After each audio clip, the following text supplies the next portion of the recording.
Hey everyone, this podcast is part of Story Mode, the podcast network of Gamefully Unemployed. You can support us and gain access to other great exclusive podcasts at patreon.com/gamefullyunemployed.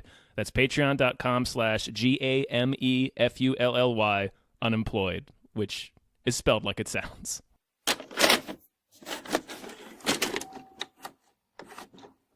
Hey, hey!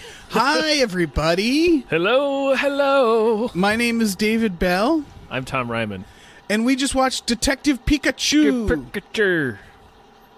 It's a movie. Oh my god! You can understand me! Stop! I've been so lonely! They try to talk to me all the time. All they hear is Pika Pika. You can hear him, right? Pika Pika! Yeah, Pika Pika Pika, he's adorable. You're adorable. They can't understand me, kid. Can no one else hear him? I don't need a Pokemon, period. Then what about a world-class detective? Because if you want to find your pops, I'm your best bet. We're gonna do this. Yeah, not all I could think of, but one of the things I kept thinking of during this movie was the South Park parody with Chin Pokemon, and I really wanted to I really wanted to see Lambtron in there. That would have been excellent. Just at the start of this, Tom, you don't know Pokemon. I know almost nothing about Same Pokemon. Same I was going to see this with Marina because she knows all about Pokemon and was very excited, but she's been sick and wasn't able to go, so I got to go in the middle of the day by myself, surrounded by children. Same here. Same here. It was weird. That's the second thing. Tom, you're not a child. No, I'm not. I'm there was also an not a elderly child. couple sitting right next to me, Right. though. Going into this, I told myself that. I was like, you're not a fan of Pokemon. You're not a child. This movie isn't for you. Yeah, for sure. Right. That said, I think this movie is trash. Because this movie, it's a lot of trash, I think. Really? Because, and one of the biggest reasons why is I think it's not for kids. Not really. There's a couple of I liked it for the most part. I thought it was fun. I didn't feel like I was never confused. And No, this is a person who knows and that's- nothing about Pokemon, so I didn't feel excluded from it. Yeah, that's the second point I want to bring up is that I wasn't confused by the movie. I didn't need to know what Pokemon was to watch this. That became very clear. Yeah. They do a good job of introducing you into this world because they just kind of like throw you right in. It's like, here you go. There's Pokemon. I'm like, oh, okay, cool. Like, Right. I'm glad we're not wasting a lot of time talking about what Pokemon are and why they're here. They're here. Right. There you go. I think the reason I think it's not okay. It's like I said, mostly trash. It's more that I think it's a pretty mediocre film that's going to get a lot of fan hype. Yeah. Because it wants to be Who Framed Roger Rabbit, right? Kind of. It's like a weird mix between Who Framed Roger Rabbit, Blade Runner. There's some Blade Runner in there. Right, and then just every superhero and like movie. Chinatown. But like but it's not though. But because it just becomes an action movie. It just becomes a CG blow up a city action movie. There's very little action in this movie. Yeah, but the ending. I mean, the ending is kind of like a big fight, but it's not also really that huge of a scale. The villain, I didn't know why the villain was doing what they were doing. The Bill Nye. Yeah, like why he wanted to do any of that. Like, Because he was paralyzed. I mean, he was dying. Why of a did he want to make degenerative everybody disease else Pokemon? Because he thought it was the best. Right, exactly. Like it's just sort of like I guess if it's presenting itself as a detective movie, like Who Framed Roger Rabbit, what I want then is a clever like reveal. And this didn't really have that. It just kind of devolves into a big action sequence. Well, I felt like the mystery was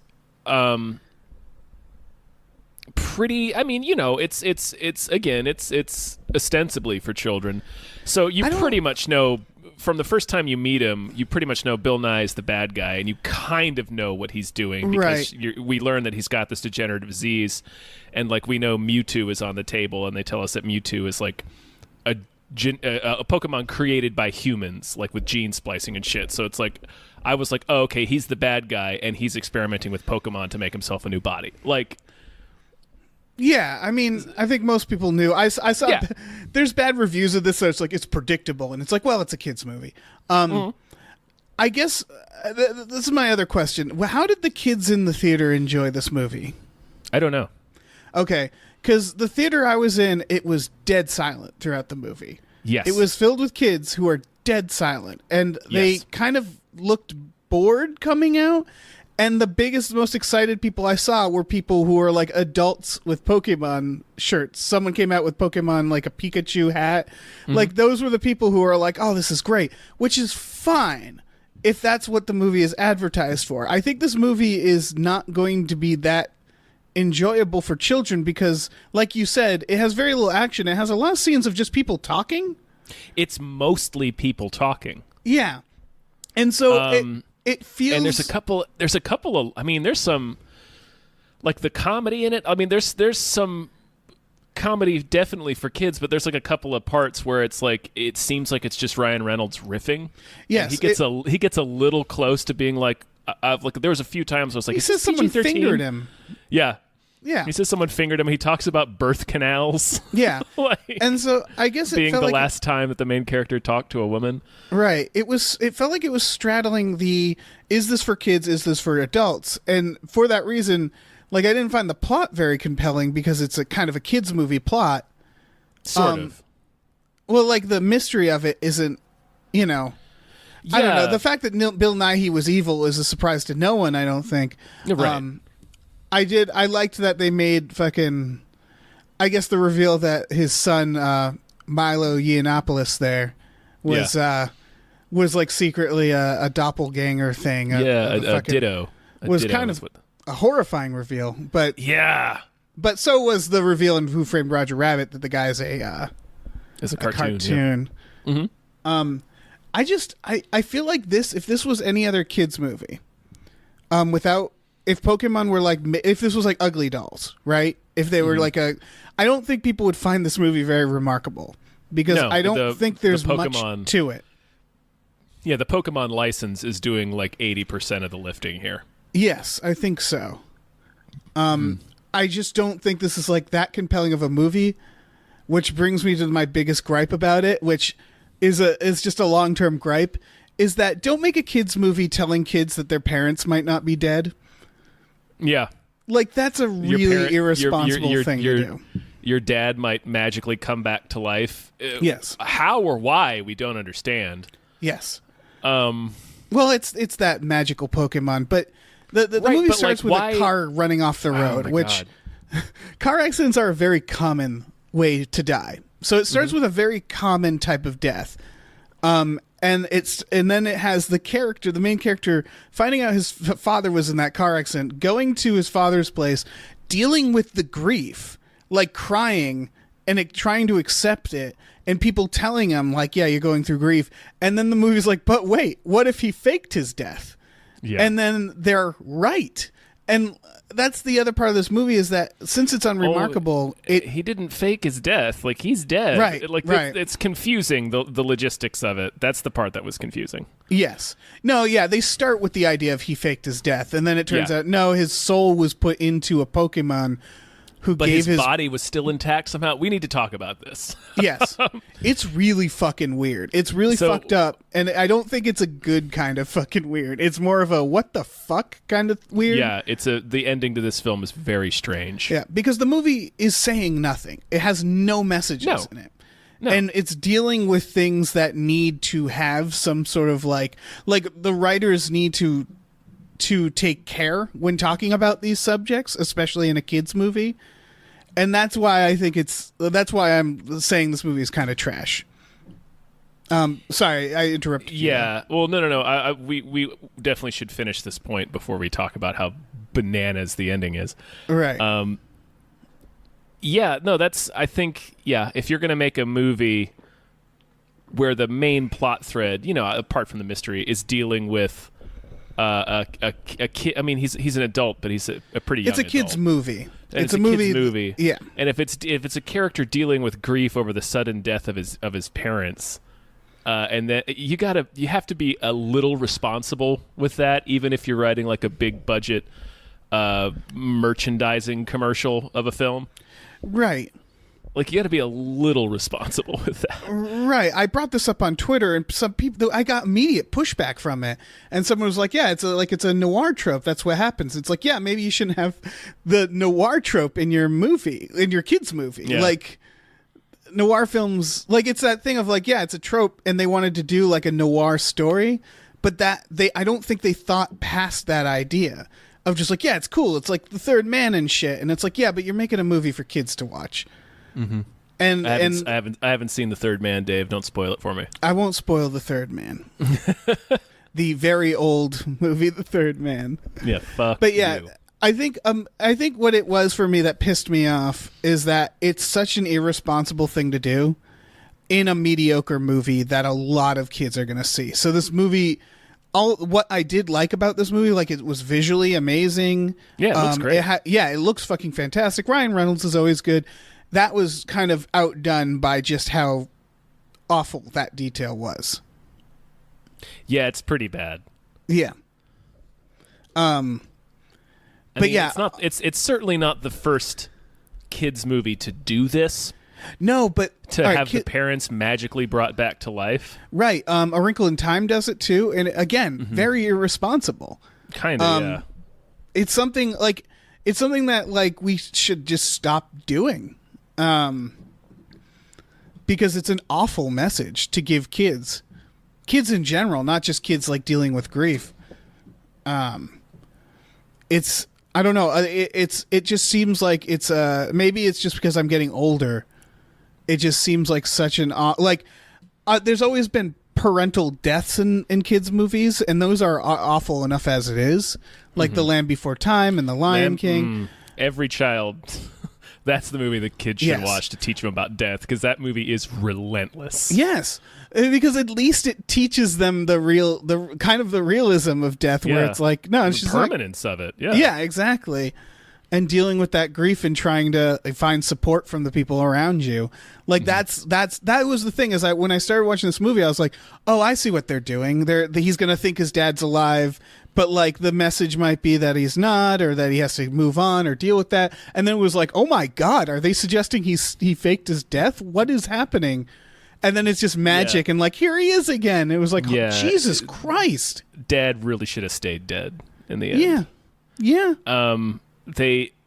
So the main gimmick of this film is that he can hear and understand Detective Pikachu.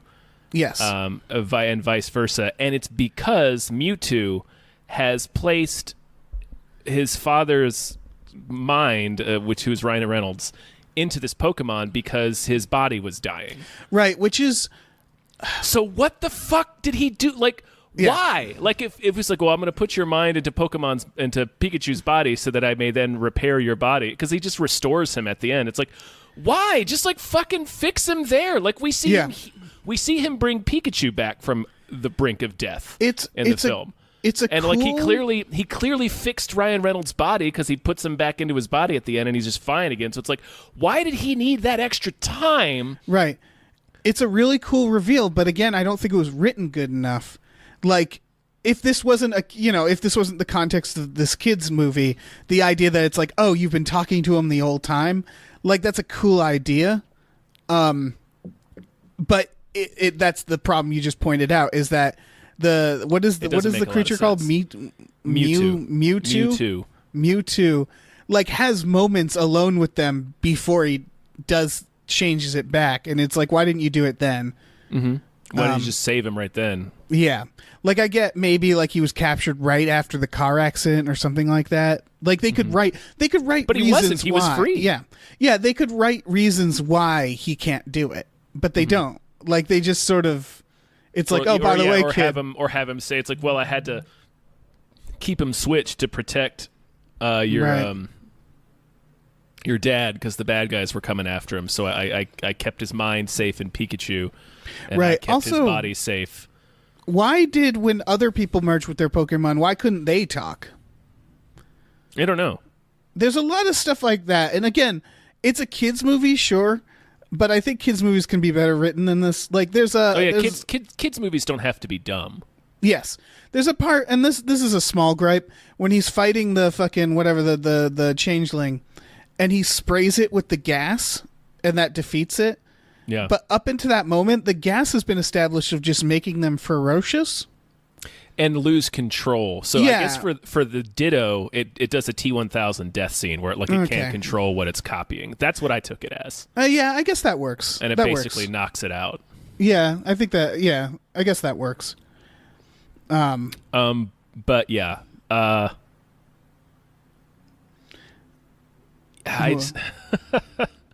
mean, this movie's batshit.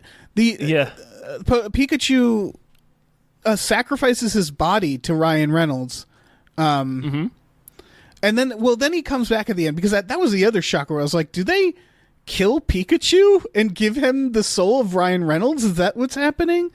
But then they can reverse it at the end. Yeah. Also, they make it's not a huge deal, but like, they basically, in the scene where he has to fight the Charizard, and he can't, because of his amnesia, he can't remember how to use his powers. And then he just kind of suddenly remembers how to use them again. Yeah. With like no explanation. He shocks Tim, the main character kid. Right. In the hero's low point at the end of Act 2. And it's not, he just kind of does it. And I guess maybe it's because he saw a little bit of what happened.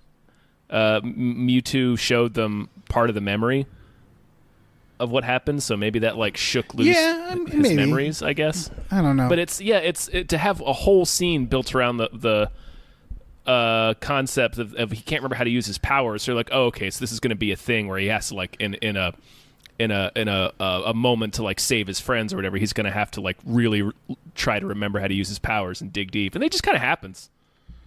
Yeah. It's like, oh, I've got my powers again. It's like, oh, okay. Like it was weird. It was because they decided that was the time. Right. Well, I mean, I know why they did it. It's because they wanted to have that one scene be funny and have him be running around and right, all the slaps. Which was a good idea. Yeah. It's a good idea to have your main character be, I don't know, not super powered. But I mean, especially for something like a noir style detective film where they're just supposed to be on, just sort of solving crimes or whatever. Yeah, it's very much not noir though. Like said that word. We've said that word a lot, and this movie is absolutely not noir at all. Yeah, this is the biggest disappointment for me of this film, is that the advertisements made it look weird. I don't think it's very weird. It's not as weird as maybe. I think maybe you were hoping for it to be weirder. Well, plot-wise, it's pretty fucking. It's just any other plot. Like, it's just, we have to sneak into this place, and then we fight the big bad guy at the end. Like, I wanted something that was unique or that had something to say, and it just doesn't. It just doesn't have anything to say. This is, again, and more evidence isn't for kids, but I really like the part where they light a clown on fire. That was great. The mime interrogation sequence was pretty good. Yeah, that was the first sign, though. I was just like, I don't think kids would like this sequence. It's a horrifying thing to happen, but it's hilarious. The whole mime sequence was great. Yeah, the mime was pretty great. I enjoyed that mime. I enjoyed that goddamn duck. What's the duck? Oh, the explodey duck? Psyduck. Yeah. Most of the Pokemon were pretty fun. I didn't need... I know it's a Pokemon movie. I didn't need them for the most part. Well, I mean... like, there were great little background things happening. Yeah, that's pretty much all they are, except for Detective Pikachu. I guess what it is that, like... going back to Who Framed Roger Rabbit, which I think I've just read enough reviews that people are like, "Oh, this is the new Who Framed Roger Rabbit." Who Framed Roger Rabbit? No, it's not. No, it's not, because Who Framed Roger Rabbit actually had like a commentary of a relationship between humans and toons. In this, it's just like, and they get along and everything's great, and like that's sort of it. Like, there's not much to say about this world on a social level. Which, again, sounds like I'm asking a lot for a kid's movie, but it's presenting itself as a different type of movie from the start. So I expected something that was different or unique from it. Well, I mean, there is, I mean, every article I've ever seen was like, here's why Pokemon is secretly dark, and it's all the same thing. They all point out that it's animal slavery. Right, and they don't, I didn't want them to go there. Yeah, but like, they didn't have to go there. That's kind of the only thing you can say about the relationship between humans and Pokemon. I don't know. I'm sure there's something that unique that could be thought up in this world. Something about because it's about. I mean, right away they establish the main character doesn't have a Pokemon, and it's about him trying to find his Pokemon, I guess. But again, they don't really do anything with that. No, because he still doesn't have one. I mean, he meets up with Detective Pikachu, who it turns out is his dad. Yeah, he instead finds his dead dad. Your dead dad can't be your Pokemon. It's a lot of ideas swimming around that don't really amount to anything.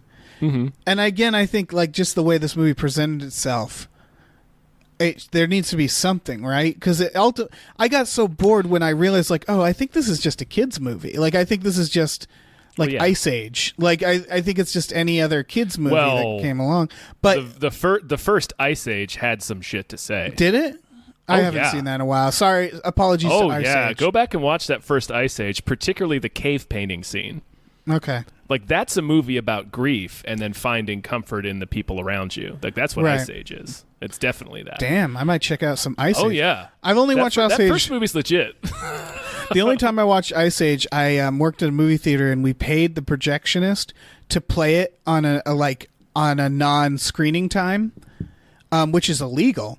Yes, it is. And then we played underwear tag in the theater by ourselves, and I think got drunk. It's good times. I imagine alcohol must have been involved. Yeah. Well, I was kind of. Yeah. I guess I wasn't a teenager at that point. It was good times. Good film. Here's one of the craziest things about this movie, or at least one of like the biggest things it sort of asks you to ignore, is that he spends the entire film talking to Detective Pikachu, who speaks with the exact voice of his father and doesn't recognize his father's voice. Yeah, they try. All right, the movie really tries to brush this off because he says something like, I haven't talked to him in a few years. Mm-hmm. And like, yeah, I guess. But yeah, because his father sounds very specific, very unique. Well, yeah, and he's the way he speaks too. It's not even just the sound of his voice; it's like his mannerisms and his speech pattern and just the way he observes things and the way he talks about things. It's like, this is your dad, like. Like, even if you hadn't spoken to your father in a few years and some stuffed animal shows up and starts talking with your father's voice and inflection and observations and mannerisms, you would figure that out in about by like the 10th minute. You'd be like, I think the stuffed animal's my dad. Right. Like, also, in this, especially, he's thinking about his father constantly in this movie. Right. Here's the other, man, it's the other part of this that's fucking crazy too. Now that I think about it, because the idea that Pikachu can talk and no one else in the universe can hear him, it's like imagine a movie where someone's dog can start talking. Mm-hmm. And like, yeah, that's some Son of Sam shit right there. Mm-hmm. But it's like, imagine if it's like a conflict between like, am I hallucinating this? And the reveal is like, no, these creatures have intelligence. We just can't communicate with them. It's a Dr. Dolittle situation, which is what I thought this was. Is like the reveal is like, oh, these they seem to intimate that that's what that is, because Pikachu has normal conversations with the other Pokemon. Right, and then they just sort of take it all away because they're like, no, it was a dad in there. Pikachu's still just an animal. Like that. I guess that's the question at the end that I'm wondering is, are the Pokemon animals? Do they have intelligence? How much intelligence do they have? Because I thought that was the point too, but it isn't, because Pikachu they seem to have some intelligence. Yeah, they have enough intelligence to like hold down jobs and stuff. Like, right, they do have jobs. Yeah, and they Rhyme want City, money, whatever it's called. Yeah, that's fucking weird. Yeah, it's real weird. Yeah, so just imagine, I guess now just imagine a film where someone's dad dies and their dog starts talking in their dad's voice. Like, that's the story of someone who's clearly lost their minds. Yeah, that's a movie with Matt Modine. Yeah. what the hell is it called? Flick? Something like that. Well, it's also another Ryan Reynolds movie called Voices. I mean, there's a movie where a dad dies and then the dog starts speaking with the Fluke. dad's You're voice. thinking of Fluke. Fluke. Yeah, they don't hear the dad in Fluke. The dad is literally resurrected into the dog. Perfect. And then at the end they like realize, I don't know why I remember the plot of Fluke.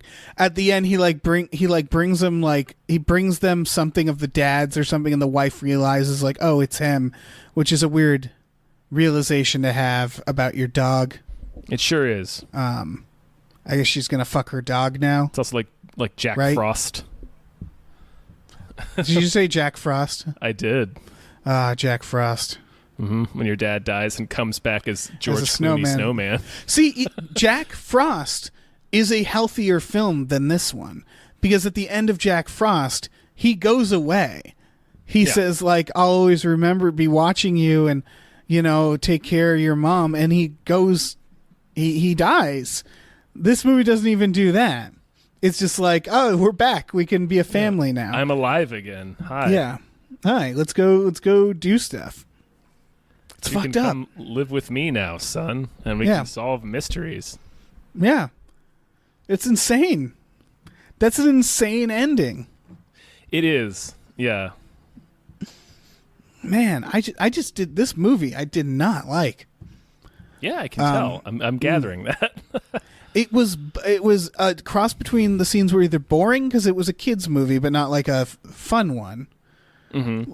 Or there were scenes where I was just like, this doesn't seem like it should be in a kids movie. Or there were scenes where I was just like, this is wildly irresponsible. Mm-hmm. Other than that, like the cool turtles that popped out of the ground, that was neat. It felt like they knew they needed something there. Yeah. So they just did that because the turtles have no consequence, and it's like right. That doesn't matter at all. Yeah, that doesn't matter at all. Like he's talking, like there's the whole subplot about the lab trying to like engineer Pokemon evolution doesn't matter at all. No, it really doesn't. They could have done that all. That doesn't come into play whatsoever. Yeah, and like I was kind of like shocked when they cut back to the city, and they're like, "Okay, we're back here now," and it was like, "Really? Like we're not going to continue being in the lab or do it?" Like I thought they were hidden, like that's where the movie was going to end, or like so they, like when the creature is recaptured by Milo, I thought like, oh, okay, and they're gonna go like save it or like they'll figure something out. And no, they just like go back to confront Bill Nighy. Mm-hmm. They sure do.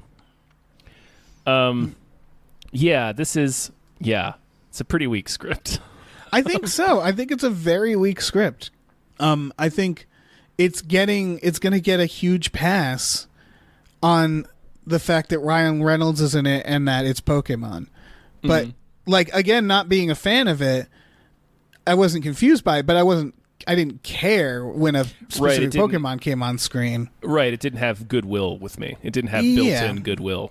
Yeah, and so without the hype of like, oh shit, I know who that is, like it was just kind of any other, it's a Minions movie to me. Like it was just like, I mean, they're less irritating creatures than Minions in this, obviously.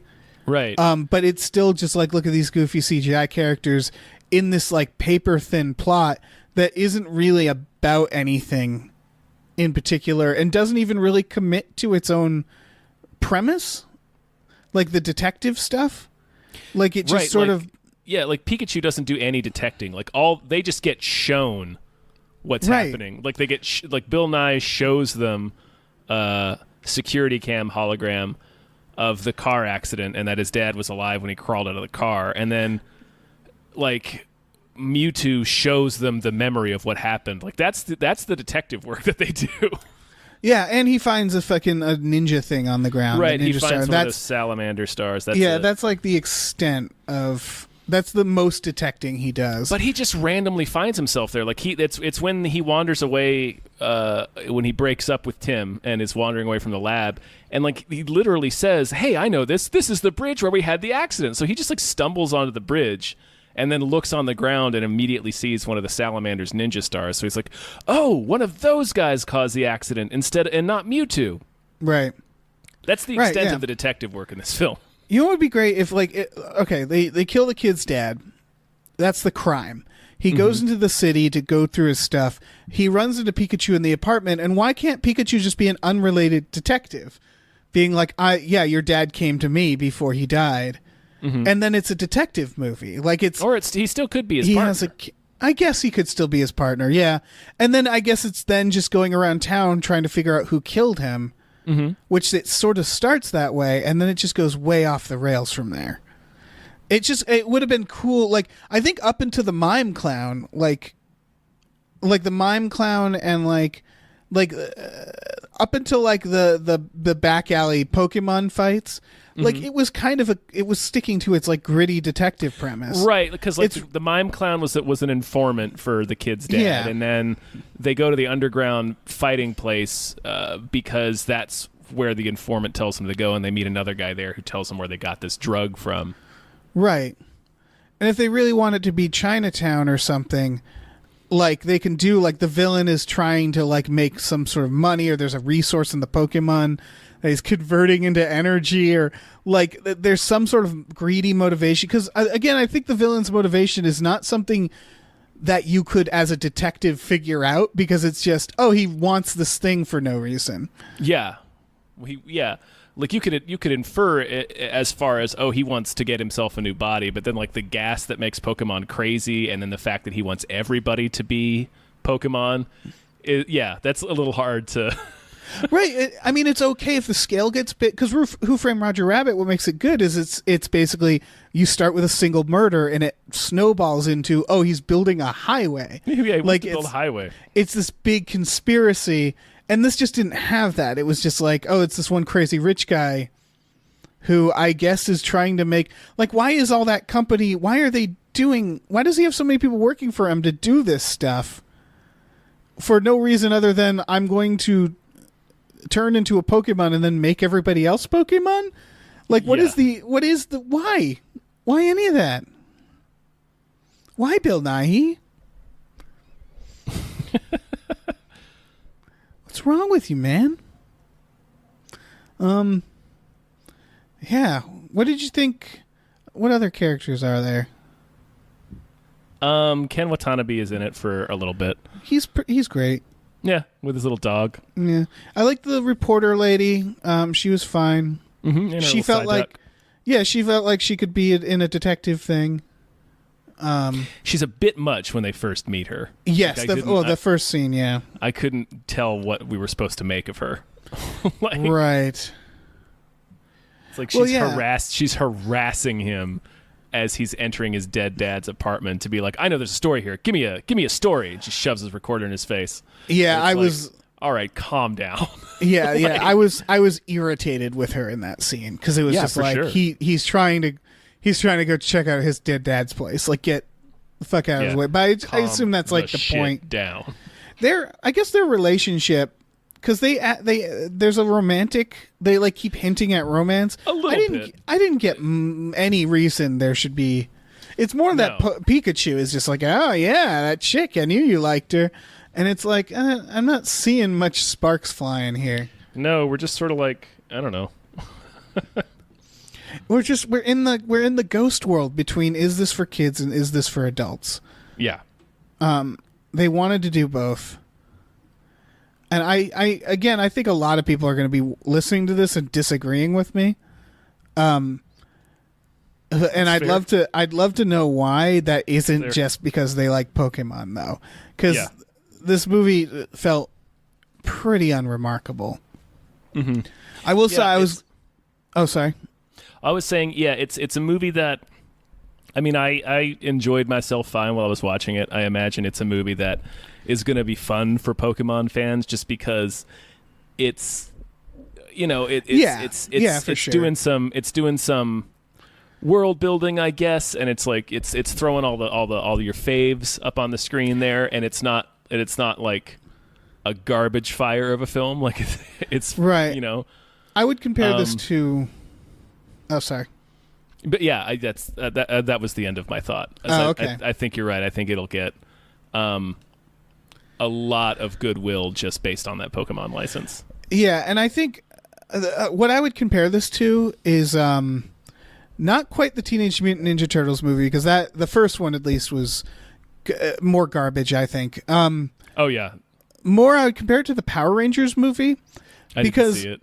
The Power Rangers movie, I think, isn't that bad, and I think the reason I think that is I wasn't like, it was because as a kid I would have loved to see the Power Rangers in a big CGI thing, and so seeing that as an adult I was like, oh, this is, because it's a cool thing to see.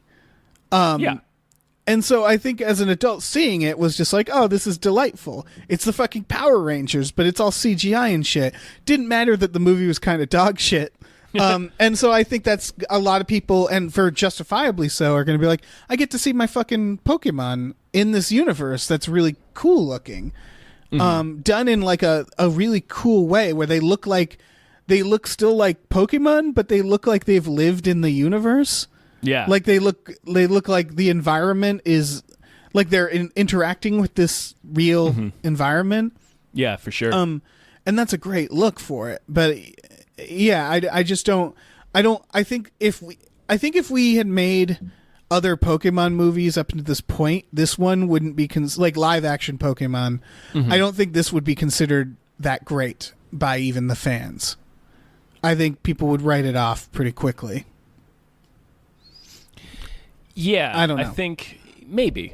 Because I'm seeing, I scrolled through some reviews, and there's a lot of people, the critics gave it about 60% on Rotten Tomatoes at least. I haven't checked the Metacritic. But that feels about right. Like, it's like, yeah, it's about, I don't know, 60%. It's not a terrible movie.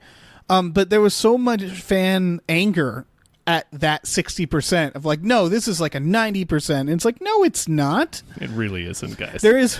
Yeah, there's one fan review I love. I shouldn't call it a fan review because the review is the stupid anti-climate change denier line destroyed the movie for me. Keep your liberal trash propaganda out of movies, especially movies marketed to children. That was going to happen. Yeah, it's going to affect just the dumbest of individuals. Who think that's a political message. Yeah, when that showed up, it wasn't a bad line. It was a little shoehorned in, but it's just like, at least there was that positive message in it. It was brief. Yeah. Oh, man. It also seems like that was for adults, though. That. Yeah. Like a lot. I feel like a lot of his lines were ad-libbed. Like a lot of his jokes. Sure. And I think that felt like an ad-lib. Yeah. And I don't know if that was a good or bad decision to do for this. Like, I didn't hear any laughter in the theaters. There was like a couple parts where there was like a little bit of toilet humor, and the kids laughed.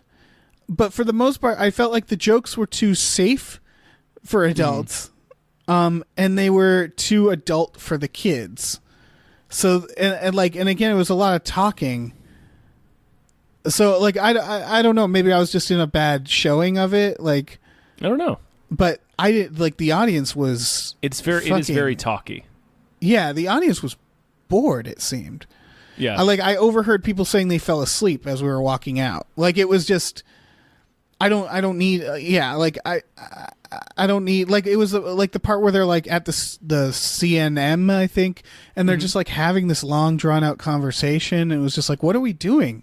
Yeah, fight some Pokemon or do something. Yeah, like, do something. Have it doesn't even have to be big action. It can be like detective action, like a chase in an alleyway, which they do once, but it's at the beginning, and they don't really do much like that again. This took a lot out of me, Tom. Yeah, it's not very long. No, it's not. And that's good.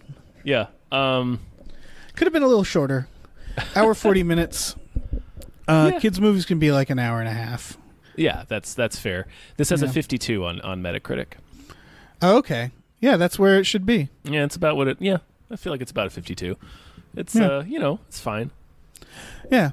Again, I'm mostly angry from it, and obviously people can tell I've had like a little personal experience with this, but like the way it's dealing with grief towards kids. Yeah, it's not a good enough movie to get away with such a fucked up message, and therefore it's lowered. It's like, exactly. Don't deal with this particular storyline if you have nothing to say about it and you're going to do it in the most irresponsible way possible. Yes, exactly. Yeah. It's just like, don't do it. Like, I don't think the writers thought about it. I think they just thought, oh, it's a cool noir trope. Let's put it in here. And that's as far as they thought about it. Because, they don't address it in the movie at all. Mm-mm. And, they're not the first movie to do it. No. I wish they were the last to do it. Like, it's not cool. Yeah. I'm trying to think of any other thoughts I had about this. I feel like there just isn't too much to say about it. No. Outside of what we've already said. No, I don't. I've vented enough about it. Yeah. It's. I mean, if you're a Pokemon fan, go see it. I think if you're a parent, I would research it a little bit. I would think about, who your kid is and whether or not they should see it. I mean, kids are gonna like it too. Kids like it fucking everything. For the most part. Yeah. Yeah, I don't know. Because you don't want to be the ogre that tells your kid they can't see the Pikachu movie. Oh yeah, no, go take them to it. And I think, and again, I'd love if people want to comment on this and tell me how their kids liked it, because the kids I saw were just silent and fidgety. I didn't like pay too much attention to kids because I'm not a weirdo. But like I glanced at them during. I was because there's certain scenes I was like, okay, what? Because I mean, it was just like, what the fuck are these kids thinking? Because there were a lot of happy kids coming into the theater, and then it was just a lot of silence leaving the theater. The theater was dead silent. Yeah, for me too, actually. And it was just like, it just seemed like it's kind of a weird bummer. I don't know. But you're gonna have to bring your kids to it. Mm-hmm. Yeah, and I don't know. It's a very pretty movie. If you're gonna it looks great. If you take the world building is cool. Yes. Oh, absolutely. I want more of this world.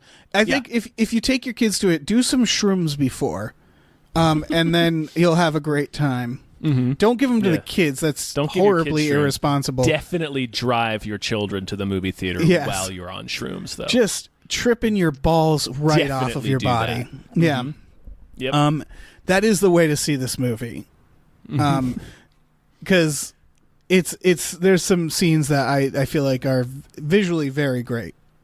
Yeah, for sure. It's a great looking film. Yeah. Do we know who directed it? I have no problem with the directing of this movie. It's. I don't. Let me see. It is Rob Letterman. Okay. Good job, Letterman. Way to direct. He does not have a well, he made the Goosebumps movie, which was fine. Yeah. And of course, whoever did the visual effects on this, whatever company and the visual effects artists, like, fucking great job. That, I think, is the most impressive part, which is that... Oh, you go ahead, finish that thought. That is the most similar thing to Who Framed Roger Rabbit, is that Who Framed Roger Rabbit, they make the toons that are 2D feel like they exist in the world. Like there's shading and stuff where it's like there's shadows hitting them. It's the same here where these are CGI cartoon characters. Like they're not trying to be realistic looking.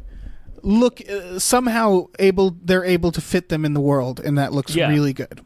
Yeah, they fit in really well. Yeah. Here's a weird thing that I noticed. First of all, I don't know why it took me this long to notice. I just noticed today that the music they play for the Warner Brothers logo is As Time Goes By from Casablanca. Oh. Oh, you mean like all the time? Yes. I just realized that when you said it to me. Yep. That is fucking weird. Huh. So okay. When he comes into his dad's office and the TV's on, it's playing the fake gangster movie from Home Alone.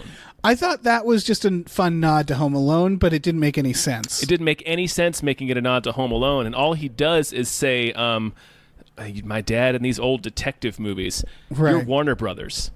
You have some famous old detective movies. Right, and you could have homaged detective movies in this movie, like in the plot that they could have shown on the screen there. Right. You know? Like why show the fake movie from Home Alone? Right. Because that's not a detective. It's not even a detective movie in the context of the scene. I think like it's a gangster movie. Yeah, I think it's a perfect representation of this movie though, which is that it's very surface level a noir film, but that's it. Like, and so is that fake movie. It's a stereotype of a noir film, but it's not actually made by somebody who appreciates noir, I think. Like, yeah, like I don't understand. Why wouldn't you make that the Maltese Falcon? Why wouldn't you make it Casablanca? Yeah. Because I was thinking about, I mean, Casablanca's not a detective movie, but like... Yeah, but why, it's just why commit to that premise and not do something. Yeah, it's so smart. Why do a Home Alone reference? This movie has nothing to do with Home Alone. No, it doesn't. It's very strange. Like, it was a jarring thing. Yeah, this movie it means nothing. It's a series of things that they thought would be cool in the movie, and then they weren't wrong about certain things, but it just didn't amount to anything. I thought that was very memorable. Because, that was a weird decision. That was a very weird decision. Mm-hmm. Yeah, for sure. Yeah. That was the last thought that I had. That's cool. about this film. Yeah. The Pokemon. They gave me some free Pokemon cards. Yeah, I think I threw mine out. Not out of anger. I think they were in my pocket, and then they aren't anymore. So I don't know what happened. They're no longer in my pocket. I gave them to Marina. She was delighted by them. They were foil cards. Ooh. So, yeah. Nice. Yeah. Yeah, that was cool. More movies should give you stuff, bribes to watch it. Mm-hmm. Well, I've already paid for the ticket. They handed it to me. Right. So it was like a reward. Oh yeah, no, they didn't give me a choice. They just were like, and here are your Pokemon cards. And here are your Pokemon cards. Yeah. Yeah. I remember working at a theater. There were some promotions like that. Not many. Not a lot. Many. My favorite thing working at a theater, and like does AMC do this still?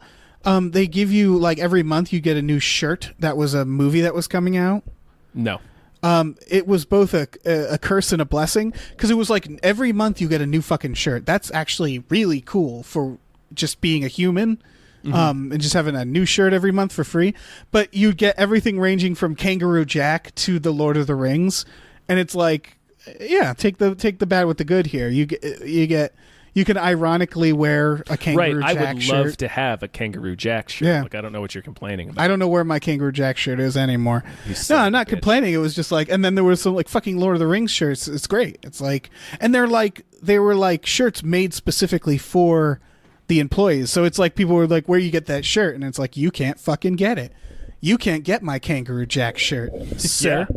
This is an exclusive for me. Yeah. Great film. Kangaroo Jack. So go watch Kangaroo Jack and everybody check out Kangaroo Jack. Feast your eyes on some Kangaroo Jack. Yeah. Yep. I think that's a sode. Yeah. Oh yeah, definitely. That's a sode. Yeah, guys, thanks for listening. Yeah, thanks for listening. Looking forward to everybody telling us why we're wrong. Yeah. About Pikachu. Like I said, I tweeted out one thing and I already got a lot of intense responses from people. And it's just like, oh, come on, guys. Come on, guys. Have some empathy. Like, it's cool that you like your Pokemon movie, but maybe have some empathy towards things like this. Yeah, the children that it's movies. aimed for. Like, maybe think beyond yourself for 5 seconds. Yeah. Yeah. But anyway.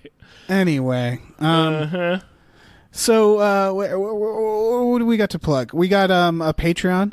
Patreon.com/gamefullyunemployed. We got exclusive podcasts on there, such as Fox Mulder is a Maniac and and Tom and Jeff Watch Batman.